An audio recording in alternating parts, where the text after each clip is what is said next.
गुरु के सुमिरन मात्र से नासत विघ्न अनंत।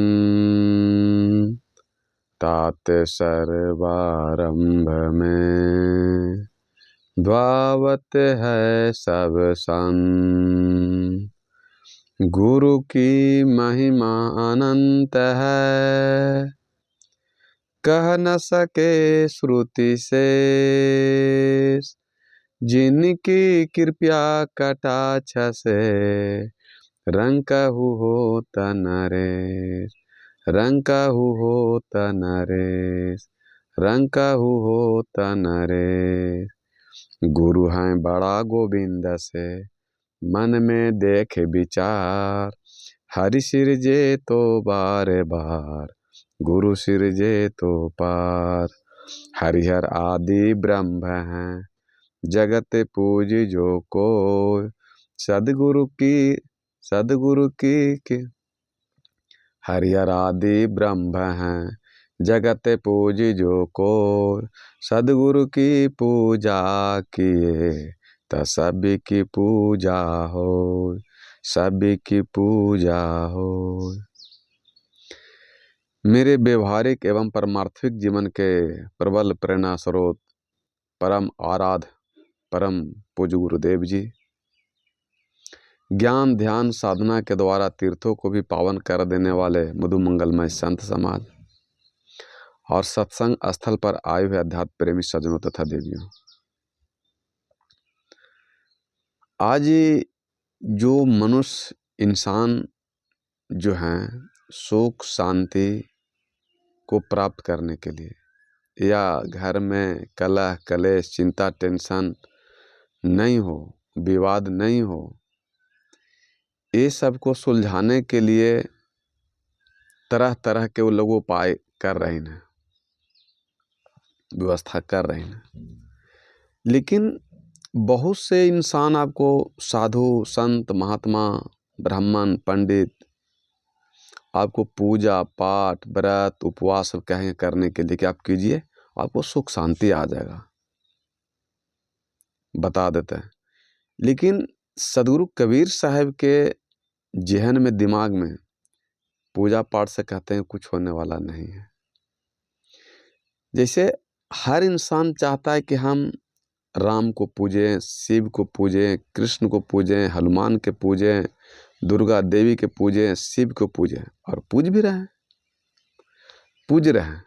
लेकिन ये हमको विचार करना है कि जिसको हम पूज रहे हैं, जो रामायण है महाभारत है या जितने भी सीरियल आप लोग देखते हैं चाहे हम लोग देखे हैं, उसमें राम भी है और रावण भी है, कृष्ण भी हैं और कंस भी है, दुर्योधन भी है, सब है। तो जितने भी चाहे 4 गो वेद हो, 6 गो शास्त्र हो या 18 पुराण हो, साधु हो, संत हो, ऋषि हो, महर्षि हो, राम भगवान हो, शिव भगवान हो, हनुमान हो, दुर्गा देवी हो, जो भी हो, वो क्या दर्शाइन है, क्या बताइन है कि तुम्हारे जीवन में वो अपने स्तर पर कर कर को बताएं, वो आपको नहीं बताए। राम शिव कृष्ण दुर्गा देवी वो अपने पर कर करके जीवन को घटाए हैं और घटा करके हम आपको समझाने का प्रयास किए हैं कि आपको सुख शांति कैसे मिलेगा, आनंद कैसे मिलेगा, प्रेम कैसे मिलेगा, घर में कलह कलेश कैसे न समाप्त होगा, वो बताइन है। लेकिन इसको आप समझ नहीं पाए कि वो क्या कर रहे हैं। जैसे महाभारत हुआ, आज सब घर घर में महाभारत हो रहा है, कोई ऐसा घर नहीं है कि जहाँ महाभारत नहीं हो रहा, सब जगह महाभारत हो रहा। तो ये महाभारत क्यों हो रहा? अब दुर्योधन जा रहा था कहीं, इंद्रप्रस्थ में कहीं जा रहा था, तो दुर्योधन को लगा कि यहाँ पर पानी है, तो लुंगी उठा करके जाना चाहा, कपड़ा को मोड़ना चाहा, जूता को खोलना चाहा। तो दाई बोला कि युवराज जी जाइए, यहाँ पर पानी नहीं है, उन लोग को पता होगा। तो जिसको पता रहता है कि किस चीज़ से लड़ाई होता है, किस चीज़ से प्रेम होता है, कैसे शांति होता है, जिसको पता होता है तो वो गलत काम नहीं करेगा, अच्छा से करेगा। वो बता दिया कि यहाँ पर पानी नहीं है, और वो जहाँ पर पानी था वहाँ पर वो जूता को खोले नहीं और चब से उसमें पानी में चल गए, गिर गए। और छत पर से द्रौपदी देख रही थी, और द्रौपदी सिर्फ इतने कहीं कि अंधा का बेटा अंधे होता है। द्रौपदी गलत बोले, लेकिन द्रौपदी शब्द पर विचार नहीं किए। आज आप लोग जो राम, शिव, कृष्ण, दुर्गा देवी को खोज रहे हैं, वो शब्द में छिपे हुए हैं, विचार में छिपे हुए हैं, वो आत्मा में छिपे हुए हैं, दया में छिपे हुए हैं, करुणा में छिपे हुए हैं, प्रेम में छिपे हुए हैं, परोपकार में छिपे हुए हैं, अहिंसा में छिपे हुए हैं। और आप लोग पूजा पाठ करके उसको प्राप्त करना चाहते हैं, ये कतई संभव नहीं है। तो एक वाणी जो खाली बोल दिए कि अंधा का पुत्र अंधे होता है, और उस चीज को दुर्योधन अपने हृदय में बैठा लिया कि मैं इसका बदला लूंगा, बदला लूंगा। और उसी महाभारत में कृष्ण भगवान भी हैं, उसी महाभारत में पांडव भी हैं, उसी महाभारत में कौरव भी हैं। लेकिन कृष्ण भगवान सोचिन कि विवाद नहीं हो, झगड़ा नहीं हो, परिवार में शांति हो। बहुत प्रयास किए कृष्ण भगवान, लेकिन हुआ नहीं हुआ। अंत में महाभारत हुआ। हालांकि बहुत समझाने का प्रयास कि 5 गांव दे दिए, लेकिन पांडव को नहीं दिए और कौरव नहीं माने। अंत में कृष्ण भगवान को सुदर्शन चक्र उठाना पड़ा और महाभारत हुआ, बर्बाद हो गए।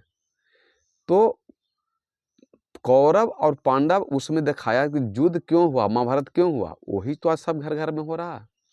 और जब महाभारत समाप्त हो गया, अब कृष्ण भगवान से एक आदमी प्रश्न किया कि प्रभु हम घर में सीधा से रहें कि टेढ़ा से रहें।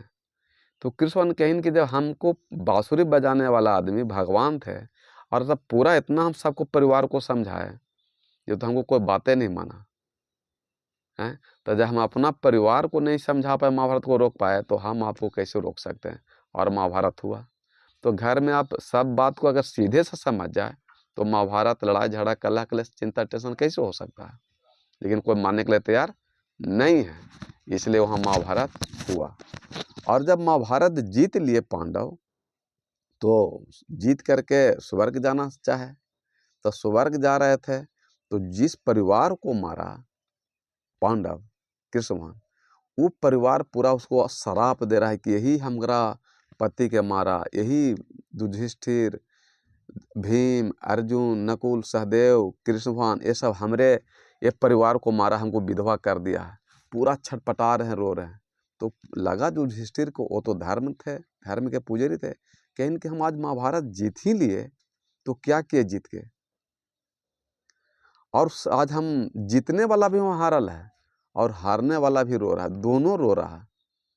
तो महाभारत क्यों हो रहा है आज घर घर में, और उसी महाभारत को समाप्त करने के लिए आज जग, तप, मंदिर, पूजा पाठ कर रहा है। लेकिन ये महाभारत क्यों दिखाया गया सीरियल, कृष्ण भगवान क्या बताएं, पहले समझाए, व्यवहार से, प्रेम से नहीं माने, तो हम महाभारत हुआ। और सबसे बड़ा तो गलती द्रौपदी की कि अंधा का पुत्र अंधे होता है।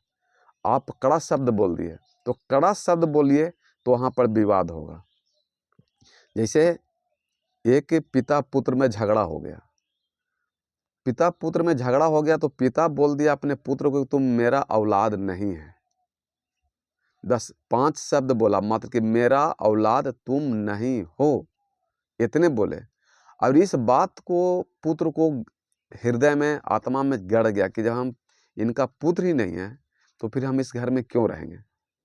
और वो पुत्र घर द्वार छोड़ करके निकल गया घर से, और घर में पिता का आंख फूट गया कि पुत्र कब आता है, पुत्र कब आएगा, बच्चा मेरा कब आएगा।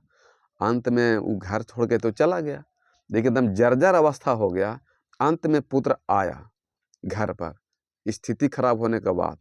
तो पिता कहें कि बेटा, जो हम तुमसे बोले थे कि तुम मेरा औलाद नहीं हो, मेरे सबसे बहुत बड़ा भूल था, हमको तुम क्षमा कर दो। और ये कहने के बाद उनका सांस बंद हो गया। तो सोचिए कि एक शब्द केवल पिता बोल दिया कि तुम मेरा औलाद नहीं हो, और कितना बड़ा परेशानी हो गया। इसी चीज़ को सदगुरु कबीर साहब समझाना चाहते हैं आप लोग के, इंसान के, पूरे हिंदुस्तान वासियों को, संसार के पूरा वर्ल्ड को समझाना चाहते हैं कि मीठा सबसे बोलिए, सुख उपजे चहुओर, वशीकरण यह मंत्र है, तजिए बचन कठोर। क्या कहें कि आप वाणी को पानी बनाइए, आप वाणी को पानी बनाइए, पहले मीठा वाणी बोलिए कि जो शब्द हम बोल रहे हैं उससे उसको दुख लगेगा कि तकलीफ लगेगा, इसका क्या परिणाम होगा। और जब तक वो विचार करके आप नहीं सोचेगा बोलिएगा, तो आपके घर में विपत्ति होगा, कलह होगा, कलेश होगा, चिंता होगा, टेंशन होगा, लड़ाई होगा, झगड़ा होगा, महाभारत होगा। आप कितनों व्रत उपवास कीजिए, कितनों देवघर जाइए, कितनों काशी जाइए, कितनों सत्यनारायण का पूजा पाठ करिए, आपको जग तक पूजा पाठ करें सुख शांति घर में नहीं आ सकता। यही हमको महाभारत रामायण सिखाता है, देवता देवी साधु संत महात्मा। लेकिन आप राम को तो प्राप्त भी कर रहे हैं, राम को प्राप्त करना चाहते हैं, कृष्ण को प्राप्त करना चाहते हैं, दुर्गा देवी को प्राप्त करना चाहते हैं, शिव को प्राप्त करना चाहते हैं, हनुमान को प्राप्त करना चाहते हैं, सुख शांति प्राप्त करना चाहते हैं। लेकिन आप रामन वाला स्वभाव नहीं छोड़ रहे हैं, कंस वाला आप अहंकार नहीं छोड़ रहे हैं, और दुर्योधन वाला घमंड नहीं छोड़ रहे हैं। आप राम शिव देवता देवी के पूजा पाठ कर रहे हैं, लेकिन आपका राम का स्वभाव अंदर आके नहीं बैठ रहा है, कृष्ण का स्वभाव आपके अंदर में नहीं बैठ रहा है, सीता का स्वभाव आपके अंदर में नहीं बैठ रहा है, राम शिव कृष्ण दुर्गा देवी हनुमान का स्वभाव आपके विचार में नहीं बैठ रहा है। इसलिए आपको पूजा पाठ करने के बावजूद भी दुख दर्द पीड़ा और कलह कलेश हो रहा है। ये पूजा पाठ से समाप्त नहीं होगा। सदगुरु कबीर साहब कहते हैं कि मीठा सबसे बोलिए, सुख उपजे चहुओर, वशीकरण यह मंत्र है, तजिए बचन कठोर। कि वाणी को आप पानी बना दीजिए। आज घर घर में क्या है कि माने बहुत सा पति दारू पी रहे हैं, शराब खा रहे हैं, पी रहे हैं, मांस मुर्गा खा रहे हैं और पत्नी को तंग कर रहे हैं। लेकिन परिवार को चलाने के लिए चाहे पिता पुत्र हो, पति पत्नी हो, सास बहू हो, भाई बहन हो, देवरानी जेठानी हो, वो दो गो में से एगो के झुकना पड़ेगा, दो गो में एगो के गम खाना पड़ेगा, और दो गो में एगो के मूर्ख बनना पड़ेगा। हालांकि आप मूर्ख नहीं हैं, लेकिन घर का परिस्थिति ऐसा आ जाता है कि तेज तरार आदमी को भी वहाँ मूर्ख बनना पड़ता है। अगर नहीं मूर्ख बनिएगा तो आपका घर में कलह कलेश चिंता टेंशन कभी समाप्त नहीं होगा, फिर आपका जीवन में दुख दर्द पीड़ा होगा, बर्बाद हो जाएगा। क्योंकि दोनों अच्छा आदमी है, दोनों भक्ति सत्संग कर रहे हैं, दोनों बहुत अच्छा, तो वहाँ भी दुख दर्द पीड़ा होगा। इसलिए एक आदमी को मूर्ख बनना पड़ेगा, और मूर्ख बन कर करके परिवार को निभाना पड़ेगा, रिश्ता को निभाना पड़ेगा, तब जा कर के आपको सुख शांति मिलेगा। लेकिन यहाँ दोनों तेज बनल हैं, पिता पुत्र भी तेज बनल हैं, पति पत्नी भी तेज बनल हैं, भाई बहन भी तेज बनल हैं, और सास बहू भी तेज बनल हैं, और दोनों बड़ भाई छोट भाई भी तेज बनल हैं। तो तेज बनिएगा तो वहाँ पर आपको दुख दर्द पीड़ा होगा, कलह कलेश चिंता टेंशन होगा।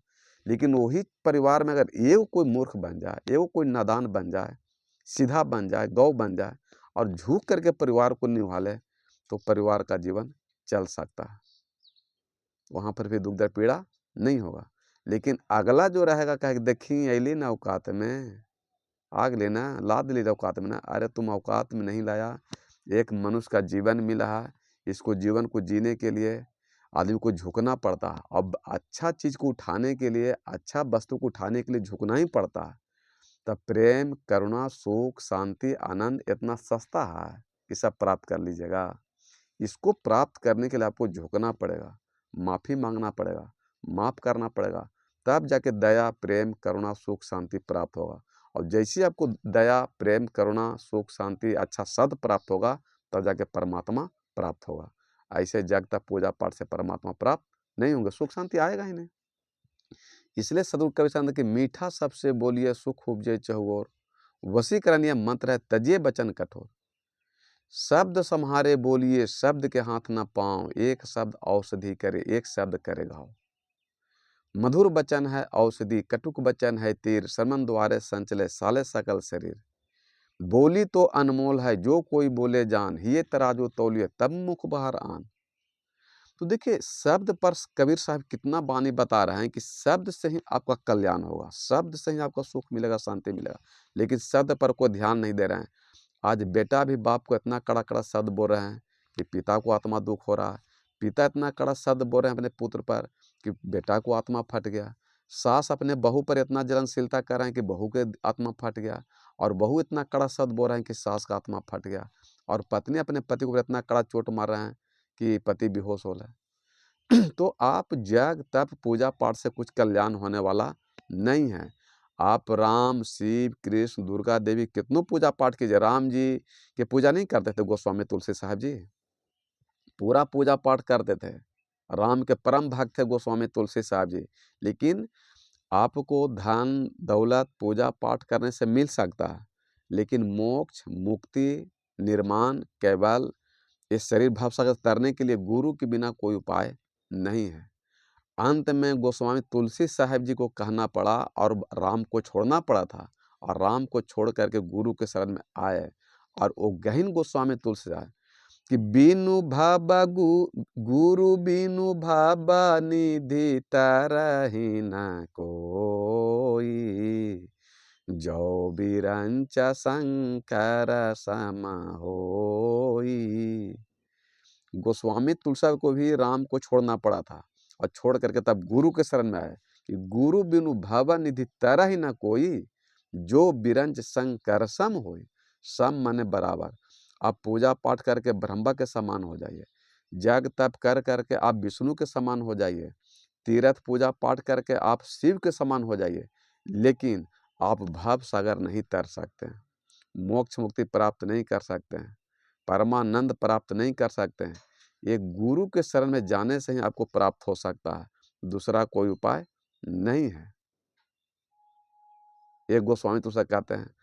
और यहाँ गुरु के शरण में कोई जाना नहीं चाहते हैं। तो गुरु के मतलब क्या है? ये साधु संत महात्मा गुरु नहीं है। ये साधु संत महात्मा गुरु की वाणी सुना रहे हैं, और गुरु के वाणी सुनाने के कारण ये गुरु हो जाते हैं। जैसे गुरु जी मास्टर को पढ़ाते हैं, अति गुरु जी इस टीचर को पढ़ाते हैं, लड़कन को पढ़ाते हैं स्कूल में, टीचर मास्टर जो होते हैं प्रोफेसर पढ़ाते हैं, और पढ़ा करके वहाँ पर गुरु माने गुरु ज्ञान है, गुरु विवेक है, गुरु शब्द है। अच्छा, तो उसके द्वारा पढ़ लिख कर करके लड़कन नौकरी प्राप्त करता है। तो किताब में पैसा नहीं है, किताब में नौकरी नहीं है, लेकिन किताब के द्वारा आप नौकरी प्राप्त कर सकते हैं, पैसा प्राप्त कर सकते हैं। तो वेद शास्त्र में, मंदिर में, पूजा पाठ में भगवान नहीं है, सुख शांति नहीं है, लेकिन उसको पढ़ करके आप अपने हृदय में परमात्मा को प्राप्त कर सकते हैं, सुख शांति प्राप्त कर सकते हैं। ये है। तो गुरु के बिना आप भाव निधि तर नहीं सकते, कोई नहीं। हाँ, ये जरूर है कि साधु संत महात्मा आपको बेटा बेटी पति पत्नी धन दौलत नहीं देंगे, लेकिन साधु संत महात्मा गुरु जो होते हैं आपको सुख देंगे, शांति देंगे, आनंद देंगे, मोक्ष देंगे, मुक्ति देंगे, निर्माण देंगे, ये जरूर देंगे। और जो ये गुरु के शरण में चला जाएगा, उसको काल का बाप भी नहीं बिगाड़ सकता। एक हमारे एसपी के बड़ा बाबू हैं, उनके पास हम जाते थे, तो बहुत बार गए थे। तो वहाँ पर जो बाउंड्री था उनका बैठल थे, तो सब माने परिचय हो गया था प्रवचन सत्संग के दौरान में, एक गए थे गाड़ी लेकर के, तो बैठा लिए कि संत जी जरा बैठिए। तो गेट के बाहर में कुत्ता लड़ रहा था, 12-13 कुत्ता बहुत लड़ रहा था।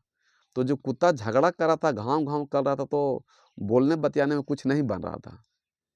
तो डीएसपी साहब कहीं कि बड़ा बाबू कि अपने जो सिपाही था कि जरा कुत्ता के मारो। तो कुत्ता के मारे चल गए सिपाही, तो दौड़े लाठी लेकर के। तो ये नया थे सिपाही जो थे गार्ड, वो नया थे।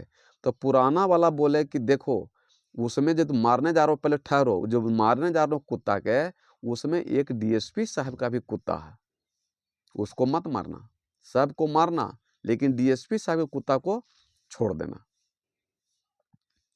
कहीं कि ठीक है। तो कहीं कि वहाँ पर हम बैठल थे, तो कहीं कि भाई सब कुत्ता को मारना, डीएसपी साहब के कुत्ता को नहीं मारना। तो सदगुरु कबीर साहब एक ऐसे महान साधु शेर थे। सदगुरु कबीर, अब शेर का बच्चा शेर ही होगा, गिदड़ नहीं हो सकता।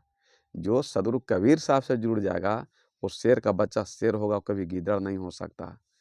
वो सदगुरु कबीर साहब वेद वचन देखते ही देख के बोल देते थे। जैसे कुम्हार को देखे कि मट्टी रोंद रहे हैं, वेद वचन बोल दिए।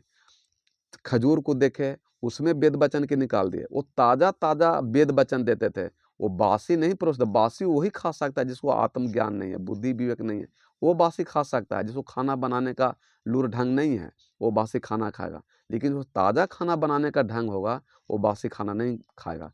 उसी प्रकार सदगुरु कबीर साहब ताज़ा ताज़ा वेद वचन बोलते थे, वो बासी के वेद की बात को नहीं करते हैं, और वो वेद वचन बन जाता था। तो कहीं कि वो पट्टा जब पहन है 11 में, वो डीएसपी साहब का कुत्ता है। तो वहाँ पर देखिए, आप लोग भी समझ सकते हैं इस बात को कि जो 11 में जो कंठीमाला धारण कर लिया है, ये परमात्मा का कुत्ता हो गए। तो अगर आप 11 में कंठीमाला धारण कर लिए, गुरु से भक्ति सत्संग कर रहे हैं, गुरु से जुड़ गए, गुरु डीएसपी हो गए, और गुरु से अगर जुड़ गए, तो काल का बाप भी है, वो कुछ बिगाड़ नहीं सकता है, कुछ नहीं बिगाड़ सकता है। वो आएगा, चक्कर लगा के चला जाएगा। इसलिए सदगुरु कबीर साहब ताज़ा ताज़ा वेद देते थे, वो बासी खाना नहीं परोसते थे। और मट्टी जो रोंद रहा है कुम्हार, उसको कहते थे, और वेद वचन निकलता था कि माटी कहे कुम्हार से, तू क्यों रोंदे मोर, एक दिन ऐसा आएगा मैं रोंदूंगी तो। जो उस मिट्टी को कुम्हार रोंद रहे हैं, उसमें वेद वचन निकाले सदगुरु कबीर साहब, यानी कि यही मिट्टी एक दिन तुमको कुम्हार मिट्टी ने मिला देगा, जिसको आप रोंद रहे हैं। फिर बड़ा पेड़ को देखिन, तो कहें कि बड़ा हुआ तो क्या हुआ, जैसे पेड़ खजूर, पंछी को छाया नहीं, फल लागे अति दूर। पेड़ पर, खजूर पर तो फल लगा है, लेकिन इतना दूर है कि कोई इसको खा नहीं सकता। तो बड़ा हुए तक क्या फायदा। तो आप ज्ञान में बड़ा हो गए, बुद्धि में बड़ा हो गए, आचरण चरित्र में बड़ा हो गए, धन में बड़ा हो गए, और कोई किसी को मदद ही नहीं किए, तो ऐसा धन किस काम का। देखिए, ताज़ा ताज़ा वेद वचन बोलते हैं सदगुरु कबीर साहब। महिला लोग जाता पीस रही थी आटा, और उसमें वेद वचन निकाल दिए कि चलती चक्की देख के दिया कबीरा रो, दो पाटन के बीच में साबुत बचा न को।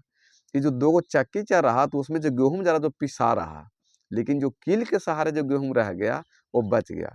तो ये संसार में मनुष्य अहंकार को, घमंड में ये चक्की ने पिसा रहा, लेकिन जो अच्छा मीठा वाणी को पकड़ लेगा, शब्द को पकड़ लेगा, विचार को पकड़ लेगा, तो उसको काल पीस नहीं सकता।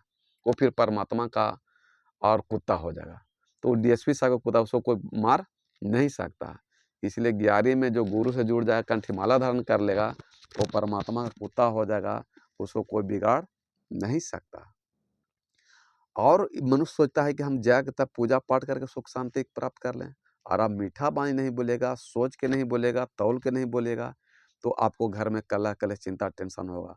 सबसे पहले तो बानी पर ही ध्यान दीजिए कि बानी को संभार कर बोले, सोच करके बोले, संयम से नियम से बोले, बोलिए कि जो हम बोल रहे हैं पति को या पत्नी को, पिता को, पुत्र को, सास को, बहू की बात को दुख लगे, क्या लगा, बोलिए। और जब आपका वाणी संयम नियम से हो जाएगा, तो आपका उद्धार कल्याण हो जाएगा। और सदगुरु कबीर साहब, जब आप दूसरा में बुराई ढूंढ रहे हैं, वो अपने में देखे बुराई, तो आपको पता चलेगा। साहब कहते हैं कि बुरा जो देखन मैं चला, बुरा ना मिलिया को, जो दिल खोजा आपना, कि मुझसे बुरा न को।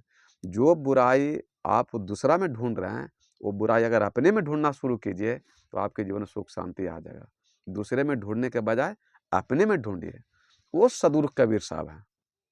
सदगुरु कबीर साहब जो परम पिता परमात्मा हैं, कि उनके बिना उद्धार कल्याण नहीं हो सकता है। और गुरु जो है भीतर में बैठल है गुरु, ये गुरु के माध्यम से आवाज नहीं कर रहा है। ये गुरु के माध्यम, जब ये भीतर वाला गुरु को समझ जाइएगा, गुरु के माने अंदर परमात्मा, राम, आत्मा, विचार, यही गुरु हैं। इसको ये गुरु कहिए, चाहे इसको राम कहिए, चाहे कबीर कहिए, या शिव बुद्ध महावीर कबीर कहिए, एक ही चीज है। तो गुरु के मतलब होता है ज्ञान। गुरु माने, गु माने अंधकार, और रू माने प्रकाश। जो अंधकार से प्रकाश में लावे, उसे गुरु कहते हैं। जो अहंकार को घमंड से प्रेम में लावे, उसे गुरु कहते हैं। दुख से निकाल करके सुख में लावे, उसे गुरु कहते हैं। और ये भवसागर से पार कर दे, मोक्ष मुक्ति निर्माण कर दें, उसको गुरु कहा जाता है। तो गुरु जब तक भीतर में जो आपका चेतन आत्मा राम जो गुरु बैठल हैं, उनको आप नहीं पकड़िएगा, उनके शरण में नहीं जाइएगा, तो आपका उद्धार कल्याण नहीं होगा। ये जो शरीर रूपी गुरु ये मरने वाला है, मिटने वाला है।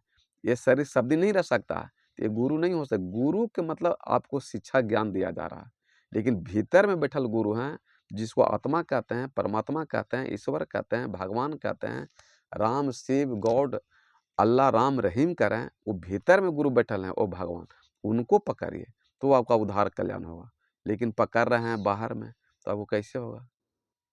तो ये आपको पहले वाणी को, सदगुरु कबीर साहब कहते हैं कि विचार को सोचिए, समझिए, तो आपका उद्धार कर ले। जग, तप, पूजा पाठ से कल्याण होने का चीज़ नहीं है। वाणी को मधुर बनाइए, मीठा बनाइए, सोच के बोलिए, संयम से रहिए, गम खा लीजिए, झुक जाइए, तो आपका उद्धार कल्याण हो सकता है। दूसरा कोई उपाय नहीं है।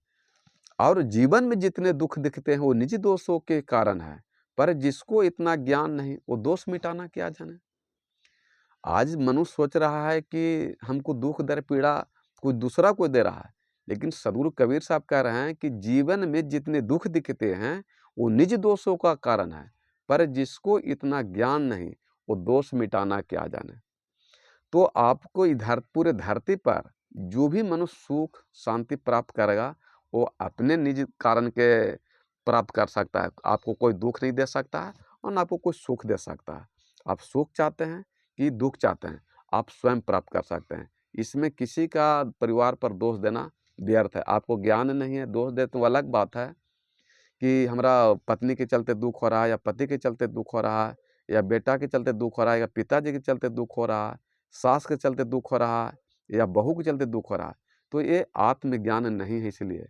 लेकिन सदगुरु कबीर साहब कहते हैं कि जीवन में जितने दुख दिखते हैं वो निजी दोषों के कारण है, पर जिसको इतना ज्ञान नहीं, वो दोष मिटाना क्या जाने। जब आपको ये ज्ञान ही नहीं है तो दोष क्या मिटाइएगा? लड़ते रहिए, झगड़ते रहिए। तो जिस चाबी से ताला खुलता है वही चाबी से ताला लगता है। जहाँ से सुख आता है वहीं से दुख आता है, और जहाँ से दुख आता है वहीं से सुख आता है। केवल गति को चेंज कीजिए, दिशा को चेंज कीजिए, ताला खोलने का और लगाने का, सुख आने का और दुख आने का। आप राम बनना चाहते हैं कि रावण बनना चाहते हैं? आप कृष्ण बनना चाहते हैं कि कंस बनना चाहते हैं? आप वो हनुमान बनना चाहते हैं कि कालनेमी बनना चाहते हैं? ये आपके विचार है। अंदर से सोचिए कि क्या बनना है। अगर आपको हनुमान बनना है तो गुरु के शरण में जाइए, आप हनुमान बन जाइएगा। आपको राम बनना है तो माता पिता को बात मान लीजिए, आप राम बन जाइएगा। आपको कृष्ण बनना है तो अच्छा अच्छा कर्म कीजिए, तो आप कृष्ण बन जाइएगा। तो ये आपको अपने खुद बनना पड़ेगा, कोई बनाएगा नहीं। यही संत महात्मा गुरु लोग देते हैं, और कोई बात नहीं, यही देते हैं ताकि आपका उद्धार कल्याण हो जाए।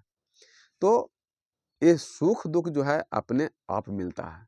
तो कबीर मन तो एक है, भावे तहाँ लगाओ, चाहे गुरु भक्ति करो, चाहे विषय कमाओ। ये मन तो एगो आपका है, चाहे इसको प्रेम में लगा दीजिए, चाहे क्रोध में लगा दीजिए, चाहे करुणा में लगा दीजिए, या निंदा शिकायत में लगा दीजिए, या दया में लगा दीजिए, या घोड़ा काटे में लगा दीजिए। आपकी मर्जी है। जो आप बनना चाहते हैं वो बन सकते हैं, कोई रोक नहीं सकता। और यही जिक्र श्री रामचंद्र जी भी रामायण में भी कहीं है। जब राम को वनवास हो गया था, पहला रात निषादत गोह के पास सुतल थे, पुआर वार बिछा करके बन गए। निषादत गोह परम मित्र थे श्री रामचंद्र जी के। और जब रात बीता पेड़ पर सोए थे, तो लक्ष्मण को तो बहुत बड़ा क्रोध था उनको दिमाग में कि दशरथ जी के कई हमारे भैया को वनवास दे दिए। देखिए राम के साथ में रह करके भी क्रोधी बनल है, और उसके कारण दुख दर्द पीड़ा होता है। लेकिन राम समझाते हैं, परमात्मा समझाते हैं, अच्छा इंसान। वो कहीं कि दशरथ जी के कारण राम भैया को वनवास मिला। और लक्ष्मण बड़बड़ा रहे थे, और बगल में निषादत गो भी बैठे हुए थे। तो निषाद गो कहें कि लक्ष्मण जी क्या बड़बड़ा रहे हैं, क्या बोल रहे हैं? कहें कि क्या बोलेंगे, यही बोल रहे हैं कि दशरथ जी पिताजी जो राम भैया को वनवास दे दिए, यही। तो कहें कि हाँ बात तो सही है, करें। अगर आप में सुख का चाबी नहीं रहेगा तो आपको ताला पर हथौड़ा मारवे कीजिएगा, और ताला भी टूटेगा, आपका हाथ भी टूटेगा, तो कोई इसको रोक नहीं सकता। तो जो दुखी व्यक्ति रहता है उसको नींद नहीं आता है। तो जो अयोध्या में रहे वाला आदमी जो वनवास में चला जाएगा, पहले उसको नींद आएगा, नींद नहीं आ रहा था। वो कहीं श्री रामचंद्र जी उठ करके लक्ष्मण को समझाए कि लक्ष्मण, इस धरती पर इस सृष्टि में कोई किसी को न दुख दे सकता है और न सुख दे सकता है। कोई नहीं धरती पर, किसी को नहीं। तुम व्यर्थ के दोष दे रहे हो माता के और पिता को, कैकेयी को। श्री रामचंद्र जी कहते हैं कि कोई न काहू सुख दुख कर दाता, निज कृति कर्म भोगहु सुन भ्राता। किसको दोष दिए श्री रामचंद्र जी? श्री रामचंद्र जी कह रहे हैं कि पूरे सृष्टि में, पूरे धरती पर कोई मनुष्य किसी को कोई दुख और सुख नहीं दे सकता। सब मनुष्य अपने अपने कर्म का फल भोगता है, लेकिन बुरे कर्म का आदमी कोई इंसान नहीं रहता है कि मैं अपने पिता को क्या बोले, अपने पुत्र को क्या बोले, अपने पति को क्या बोले, अपने पत्नी को क्या बोले, सास को क्या बोले, बहू को क्या बोले। विचार नहीं किए। विचार नहीं कीजिएगा, अब बोली बोलिएगा कड़ा शब्द, तो वहाँ तो दुख दर पीड़ा होगा। इसलिए साहब कहनी, कर ही विचार अज सब दुख जाई, के रे परिहरी झूठी सगाई। ये परिवार में झूठा सगाई प्रेम करने से कोई फायदा नहीं है। विचार करके कीजिए कि मान लिया लड़ाई झगड़ा करते रहे तो आपको क्या मिल जाएगा। अगर झूठ करके ज़िंदगी बिता लेते हैं तो आपका जीवन में सुख शांति मिल सकता है। लेकिन जिसको बार बार आप मौका दे रहे हैं और बार बार अगर धोखा दे रहा है, तो बार बार मौका देने के बाद भी बार बार धोखा देता है, तो उसको बार बार मौका मत दीजिए, तो आपको बार बार धोखा देगा, चाहे कोई भी इंसान हो। तो किसको दोष दे? कोई न काहू सुख दुख कर दाता, निज कृत कर्म भोगहु सुन भराता। लेकिन लक्ष्मण जी बात को नहीं माने, कहीं नहीं भैया हमको विश्वास नहीं होता। तो कितनों बड़ा कोई साधु संत महात्मा मास्टर डॉक्टर हो जाए, लेकिन अपने परिवार को नहीं समझा सकता है, अपने बच्चों को नहीं पढ़ा सकता है, अपने डॉक्टर बच्चा कोई ऑपरेशन नहीं कर सकता है। ये धरती के अकाट सत्य है, घर के मुर्गी दाल बराबर। अब कितना बड़ा डीएम हो जाइए, एसपी हो जाइए, साधु संत हो जाइए, इंसान बन जाइए, लेकिन घर में कोई महत्व नहीं देगा। लेकिन जब राम जी रावण को मार दिए थे, सैया पर गिर गए, पड़ल थे, और रावण मरने वाला था, तो श्री रामचंद्र जी कहिन कि यही वक्त है लक्ष्मण को समझाने का। और लक्ष्मण को कहिन कि लक्ष्मण, तो हमारा एगो बात हमरे क्या उधार रह गया था ना, कि धरती पर कोई किसी को सुख दुख नहीं देता है, तो सुनो, जा करके रावण से पूछो, हम तो तुम्हारा भाई हैं तो भगवान, लेकिन तो हमारा बात मानेगा नहीं। तो जब रावण से पूछ लो कि हमको जीवन में कैसे दुख दर्द पीड़ा हुआ, ये कोई किसी को धरती पर दुख दर्द पीड़ा नहीं दे सकता है, जाके पूछो ही बता देंगे। लक्ष्मण गए बात मान के राम जी के, मुड़िया ने कहे अलियो है, बताओ कि मने कैसे हमारा अयोध्या में दुख दर्द पीड़ा होले। देखिए, अगर आपको ज्ञान देने वाला है और ज्ञान कोई लेने वाला नहीं, आपका पात्र छोटा है, तो लोग कितनों देगा तो आप नहीं ले सकते। अब देखो, लक्ष्मण को वहाँ ज्ञान लेना है, तब मुड़िया ने कह रहा है कि अलियो है बोल, ज्ञान दे। बोलने का भी शहूर नहीं है। तो कहीं कि भैया ये तो कुछ बोले नहीं, कहीं कि लक्ष्मण, जब किसी को लेना रहता तो पात्र बड़ा करना पड़ता है, मैंने ज्ञान बुद्धि विवेक धैर्य बड़ा करना पड़ता है, और पैर देने जाना पड़ता है, तब जा कर के वो कुछ ज्ञान देता है। शिष्य बनना पड़ता है कुछ जानने के लिए। अहंकार को घमंड से कुछ मिलता नहीं है। तो फिर पैर देने गए, कहीं कि हाँ हमको भैया भेजाइन है, बताइए कि हमारे अयोध्या में दुख दर्द पीड़ा कैसे हुआ।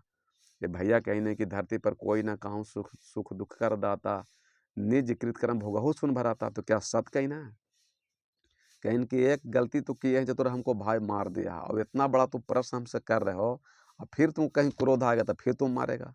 कहीं कि नहीं, हम वचन देते हैं कि आपको मारेंगे नहीं, लेकिन हमको इस समस्या का समाधान कर दीजिए, बताइए। तो रामन बता रहे हैं लक्ष्मण जी के, राम नहीं समझा पाए लक्ष्मण को। जब राम अपने भाई को नहीं समझा सकते हैं, कि धरती पर कोई किसी को क्या समझा सकता है, चाहे कितना बड़ा ज्ञानी हो जाए, बुद्धिमान हो जाए, चरित्रमान हो जाए, माने विचार का अच्छा हो जाए, नहीं समझा सकता है। तो फिर उसको काल समझा देता है, फिर उसको कोई रोक नहीं सकता है। दुख दर्द पीड़ा को देगा, मिलेगा, काल समझाएगा, और काल का तमाचा जब बजेगा तो सब मिजाज ठीक हो जाता है, तुरंत ठीक हो जाता है। उसमें फिर दोष देगा परिवार को है। कहते हैं रामन कि तोर घर में अयोध्या में तेज हऊ कौन, सब तो मूर्खे। कहीं कैसे, कहीं कि तोर पहला मूर्ख तो तोर पिताजी दशरथे है। कहीं कैसे, वो बता रहे हैं लक्ष्मण को कैसे तुमको अयोध्या में दुख दर्द पीड़ा मिला, धरती पर किसी को कोई दुख दर्द पीड़ा नहीं दे सकता। कहीं को चक्रवर्ती राजा थे, और 4 गो पुत्र था, 4 गो तुम लोग भाई था, और 2 भाई था नानी घर में, और 2 भाई नानी घर में थे, और बावजूद भी राम को राजा बनाने के लिए निर्णय कर लिए। तो 4 गो पुत्र है, और बंटवारा कीजिएगा, तो चारों पुत्र के सामने ना बंटवारा कीजिएगा, कि अकेले बंटवारा कर दीजिएगा। और दशरथ जी 2 पुत्र के किनारे में मैंने गैरहाजिरी में बंटवारा करके राम को राज बना दिए। वो राजा पिता तेजतराज नहीं था, वो मूर्ख था। अगर राजा बना भी दिए थे तो पत्नी के सामने जाके ठेहुना नहीं ठेकना चाहिए था, और राजा बनाने के बावजूद ही पत्नी के सामने ठेहुना ठेक करके और मैंने राम को वनवास हुआ, घर को बर्बाद कर दे। इसलिए पहला मूर्ख के श्रेणी में आते हैं दशरथ जी, कि अगर आप पिता हैं तो 4 गो पुत्र है चाहे 2 गो पुत्र है तो दोनों को सामने बैठ के एकदम दाल के दाल, आधा आधा दूध के दूध और पानी के पानी बंटवारा कीजिए, तो आपका पिता का मान सम्मान रहेगा, वो गलत नहीं कर सकता है। इसलिए पहला मूर्ख के श्रेणी में आता है दशरथ, कि 2 गो पुत्र नानी घर में रहने के बावजूद भी राम को राजा बना दिया। राजा बना भी दिया था, लेकिन फिर पत्नी के सामने जा कर के एकदम समर्पण कर दिया कि ये है जे तो ही है, तो उसके कारण तुम्हारे अयोध्या में दुख दर्द पीड़ा मिला। दूसरा मूर्ख है कैकेयी, जो दशरथ जैसा चक्रवर्ती राजा का, महाराजा का पत्नी, और एक महाराजा का पत्नी महारानी, और महारानी होके बात माने नौकरानी के, मंथरा जैसे का बात माने, तो जो महारानी होकर नौकरानी के बात मानेगा तो उस राजा के घर को बिगड़ते को रोक नहीं सकता है, आग लगेगा। आज तो अयोध्या में एक मंथरा था, आज गांव घर समाज में पुरुषों में मंथरा हो गया है, पुरुषों में मंथरा घूम रहा है, घर घर में मंथरा घूम रहा है। इसलिए अयोध्या में तो एक मंथरा था, लेकिन आज गांव घर समाज में, हिंदुस्तान में घर घर मंथरा है। किसका घर कहाँ फोड़ देगा, बर्बाद कर देगा, कोई ठिकाना नहीं है। तो जो महाराजा का पत्नी होकर महारानी होकर के नौकरानी है, और नौकरानी होकर कोई महारानी हो कोई नौकरानी के बात माने, तो उस घर में कैसे सुख शांति मिल सकता है। ये घर घर की कथा है और अयोध्या की भी कथा है। ये मत समझिए खाली अयोध्या की कथा है, ये हमारा आपका भी कथा यही है कि सब घर में मंथरा घुसा हुआ, और मंथरा घुस करके जब अयोध्या जैसे राम को भी जीवन में आग लगा दिया, तो हम अब तो सिर्फ साधारण इंसान हैं, मनुष्य हैं। इसलिए महाराजा का पत्नी महारानी होकर नौकरानी के बात माने, उसे मूर्ख श्रेणी में कहा जा सकता है, उसको बुद्धिमान व्यक्ति की श्रेणी में नहीं कहा जा सकता। कहीं कि ठीक है कह रहे हैं, क्योंकि दशरथ से अब कैकेयी से तो नफरत है लक्ष्मण जी, कहें कि ठीक है कह रहे हैं, तो कहें कि ठीक है कह रहे हैं तो फिर जाओ अब, तो कहें कि और कहिए, कहें कि 2 गो से काम नहीं चला, कहें कि नहीं जब कहें तो और बता दिए। कहें कि तीसरा मूर्ख तो सीता, कहें कि कैसे, तो तिलमिली लगा। कहें कि वनवास राम को हुआ था, राम को वनवास हुआ था, सीता को नहीं हुआ था, लेकिन अपने पति धर्म को मान करके, विधान मान करके अयोध्या जैसे राज को ठुकरा दिए और चल गए पति को सेवा करने के लिए जंगल में। जबकि उनके माता पिता सास ससुर बहुत समझाए कि बहू बेटी तुम कोमल हो, तुम नारी हो, जंगल में बाघ रहता है, बहुत कष्ट पीड़ा होगा, तुम घर ही रहो। लेकिन अपने पति धर्म को सेवा करके, विधान बता करके अपने पति की सेवा करने के लिए जंगल में चल गए। जो राजभोग, गद्दी, सोना चांदी, वैभव को छोड़ करके, त्याग करके, और राम को सेवा करने के लिए जंगल में चले गए। लेकिन जैसे ही जंगल में गए तो पंचकुटी में गए तो सोना के हरिन देखे, तो कहें कि प्रभु हमको सोना के हरिन ला दीजिए। सोच लीजिए कि जो नारी अयोध्या जैसे राज को ठुकरा सकता है, करोड़ों किलो सोना को ठुकरा सकता है, सुख शांति को ठुकरा सकता है, और वो जंगल में जाके 50-100 किलो के सोना कहता है कि पति के कि हमको ला दीजिए, तो उसको मूर्ख नहीं कहा जा सकता है कि क्या कहा जाएगा, उसको बुद्धिमान कहा सकता है। जब घर में शादी ब्याह होता है तो 7 फेरा लेते हैं और कहते हैं कि हम पति को तंग नहीं करेंगे, सुख में दुख में साथ रहेंगे, धन रहेगा तभी साथ देंगे, निधन रहिएगा तभी साथ देंगे, यानी धन नहीं रहेगा तभी साथ देंगे। ये कसम खाते हैं 7 फेरा कि छोड़ेंगे ना हम तेरा साथ, ओ साथी मरते दम तक, 7 जन्म नहीं अगले जन्म तक, अगले जन्म नहीं जन्म जन्म तक, छोड़ेंगे ना हम तेरा साथ, ओ साथी मरते दम तक। जब शादी किए कोई भी पति पत्नी का तो 7 वचन लेते हैं कि दुख सुख धन रहे चाहे नहीं, आपको पति को साथ देंगे या पत्नी को साथ देंगे, कमा के खिलावेंगे। लेकिन जैसी शादी करके आते हैं और 7 दिन भी नहीं होता है और पति के मूड़ी अलग और पत्नी के मूड़ी अलग। किस कारण? यही सीता वाला स्वभाव के कारण कि सोना के चलते, धन के चलते, मंगलसूत्र के चलते, राज के चलते, खाना पीना के चलते विवाद हो गया आप पति को समझ नहीं पाए और पति को सोना लाने के लिए कह दिए। अरे असली सोना तो आपका पति देव है, जो असली सोना जो जीवन में सुख शांति आराम दे सकता है। तो असली सोना के चलते नकली सोना में क्यों भटक गए? तो तीसरा मूर्ख सीता है, जो अयोध्या जैसे सोना चांदी राज को ठुकरा करके अपने पति को सेवा करने के लिए जंगल में गए और जंगल में 50 किलो सोना के लिए कहते हैं कि पतिदेव हमको सोना ला दीजिए। पति नहीं चाहिए, यहाँ सोना चाहिए, धन चाहिए, पति नहीं चाहिए औरत के। तो वहाँ दुख दर्द पीड़ा मिलेगा। अयोध्या में दुख दर्द पीड़ा हुआ और राम जैसे अयोध्या में भी आग लगा। तो फिर अयोध्या जैसे राम भगवान को घर में आग लग सकता है गलत विचार के चलते, वाणी के चलते, तो इस संसार में हमारा आपका क्या होगा? चौथा में कहिन कि मूर्ख तो तोर भाई रामे है। कहिन कि वो कैसे, तो बहुत गुस्सा आया लक्ष्मण को कि राम के भी मूर्ख बना दिए। कैसे मूर्ख बना दिए? तो वो जब कहिन कि जब सीता जी कहिन कि जाके हरिण ला दीजिए, जिसको पुरुषोत्तम राम कहते हैं, भगवान कहते हैं, पूरा संसार उनको भगवान मान रहा। लेकिन वो जो सोना, जो मिर्ग था, रावण के भागना बनल था मारीच सोना, उसको नहीं पकड़ पाए कि सोना है असली कि हरिण है। और पत्नी के कहने के ऊपर वो सोना को, हरिण को मारने के लिए पत्नी कहने पर निकल गए। तो उसको मूर्ख नहीं कहा जा सकता, तो तेज नहीं, तेज कहा जाएगा। कि जो राम हो करके, भगवान हो करके भी कहे कि मैंने मारीच राक्षस को भी सोना के हरिण को कह रहे हैं कि हरिण है, तो सोना कहीं हरिण होता है? सोना के हरिण नहीं होता। लेकिन राम जैसे भगवान को भी मति भ्रष्ट हो सकता है, तो हम अब किस गली के मुरे हैं? कि जाहि विधि दारुण दुख दीन्हा, ताते पहले मति हर लीन्हा। पहले परमात्मा काल आपका मति हरेंगे, तब तो राम जी चल गए हरिण के मारने के लिए सोना के। और जैसे सोना के हरिण को मारने के लिए गए, तो राम के भी जंगलों में विपत्ति पड़ा। आज ये घर घर की कथा है, अयोध्या की भी कथा है और ये घर घर की कथा है कि जब घर में आपका मति मराइल है, तब तो पति पत्नी में प्रेम नहीं है। मति मराइल है तब तो पिता पुत्र में प्रेम नहीं है। मति मराइल है तभी तो सास बहू में प्रेम नहीं है। मति मराइल है तभी तो भाई भाई में प्रेम नहीं है। और धन संपत्ति सोना चांदी की लड़ाई झगड़ा हो रहा है। तो ये धन संपत्ति न जाने कितना कुछ देखा है और कितना कुछ देखेगा। ये सोना चांदी धन संपत्ति के चलते अगर भाई से युद्ध करते हैं, तो इससे बड़ा मूर्ख कहा जा सकता है, इसको तेज कहा नहीं जा सकता। कबीर साहब कहीं ना कि कबीर माया बेस्या दोनों की एक ही जात, आवत को आदर करे जात न पूछे जात। जब जिसके पास धन जाता है तो जात पात नहीं देखता कि तुम कौन जात हो, और जब वहाँ से धन निकलता है तो पूछे नहीं जाता है कि तुम कौन आदमी क्या है, जात पात कोई जात उतना ही पूछता है और धन चला जाता है। ना आते पूछता है और ना जाते पूछता है। कि धन के लिए, सोना के लिए, चांदी के लिए लड़ा झगड़ा करने की जरूरत नहीं है। ना तो जो अयोध्या में हुआ है राम के साथ, आज वही घर घर की कथा है और सब घर में यही हो रहा है कि दुख दर्द पीड़ा हो रहा है।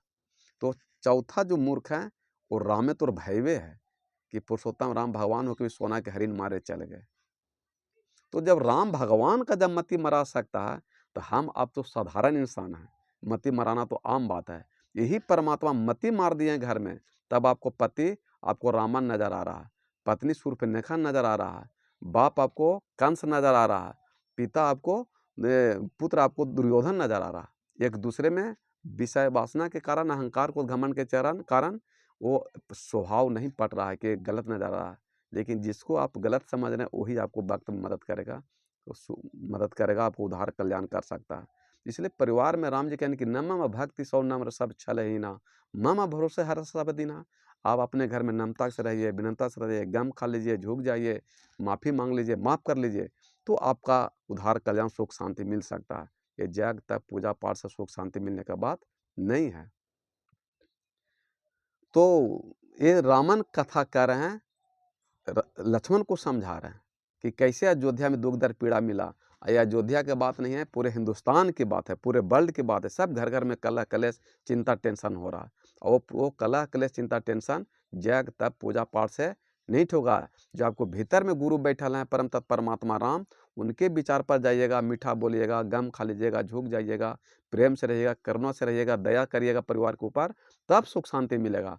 अहंकार क्रोध घमंड राग द्वेष बेईमानी शैतानी से सुख शांति नहीं मिलेगा। कहीं कि पांचवा मूर्ख तो तू ही है।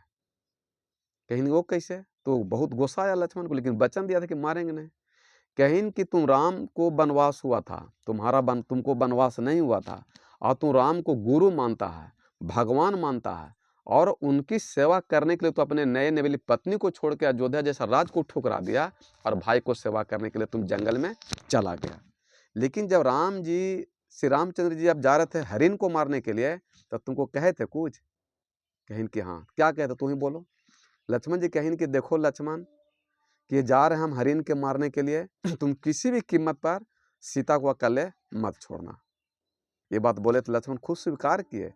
राम जी कहीं थे कि लक्ष्मण हम जा रहे हैं हरिण के मारने के लिए, ये जंगल में अकेले बाघ सियार उड़ा रहता है, राक्षस सीता को खा जाएगा, इसलिए किसी भी कीमत पर तुम सीता को अकेले छोड़ के कहीं जाना मत। और जैसे राम जी गए हरिण को मारने के लिए, तो मारीच था, और जैसे बाण मारे तो कह रहे हाय लक्ष्मण हाय सीते, राम के आवाज में। मारीच मायावी था ना। तो यही माया लोग सब मनुष्य को घेरे हुए है, जो आप धन दौलत के चलते अपने परिवार में लड़ा झगड़ा कला कला चिंतन टेंशन हो रहा है, यही माया है। जो माया से राम को लक्ष्मण को जीवन में सीता को दुख दर्द पीड़ा मिला। इसलिए माया को पहचानिए। माया का बहुत माने जबरदस्त है, समझे। इसलिए माया को पहचानना आसान नहीं है। मत कर तू अभिमान रे बंदे, झूठी तेरी शान। मत कर तू अभिमान रे बंदे, झूठी तेरी शान। माया का अंधकार निराला, बाहर उजिला भीतर काला। इसको तू पहचान रे बंदे, झूठी तेरी शान। मत कर तू अभिमान रे बंदे, झूठी तेरी शान। ये माया का अंधकार निराला, बाहर उजला भीतर काला। जब राम जैसे इंसान भगवान को माया नहीं छोड़ सका, तो हम अब किस गले के मुरे हैं। और वो आवाज बोला मायावी, तो सीता जी कहें कि लक्ष्मण भैया पर खतरा हो गया, इसको बचाइए। कहें कि भैया पर कोई खतरा आ ही नहीं सकता है, उन पर कोई खतरा नहीं आ सकता, आप शांत से बैठिए।